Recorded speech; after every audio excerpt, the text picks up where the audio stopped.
Hi, this is Aaron Engelman with Two Teachers Tax Service in Lyman, South Carolina. Today, I want to talk about the IRS filing statuses and how to select your filing status for tax returns. Filing status determines the filing requirements, the credits available, the deductions available, and your tax rates. Your status is based on your marital status on December 31st. There are 5 statuses: single, married filing jointly, married filing separately, head of household, and qualifying widow or widower. You may file as single if on December 31st you are unmarried, divorced, legally separated, widowed and not eligible for another status, and this applies to most individuals without dependents. You may file married filing jointly if you are a couple legally married by December 31st. And what are the benefits? Well, you get a higher standard deduction. There's more credits available to you. However, the drawbacks are that you now have joint responsibility for tax and penalties. If your spouse died during the year, married filing jointly is allowed. Married filing separately. This is useful if spouses prefer separate returns.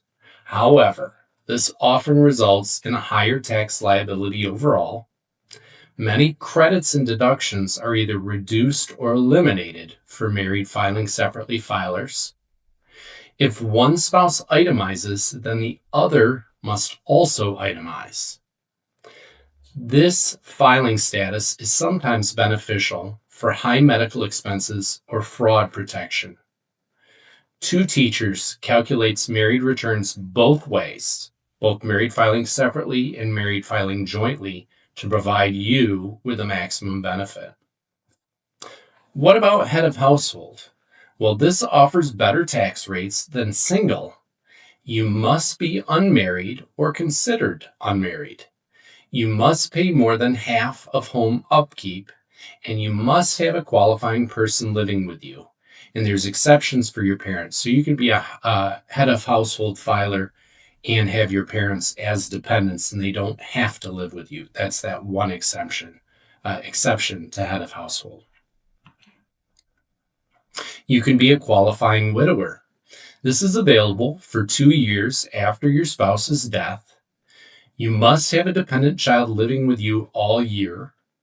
You cannot remarry during this period, and the year of spouse's death can be filed as married filing jointly. There are some special cases in choosing a status. First of all, what about divorce and separation?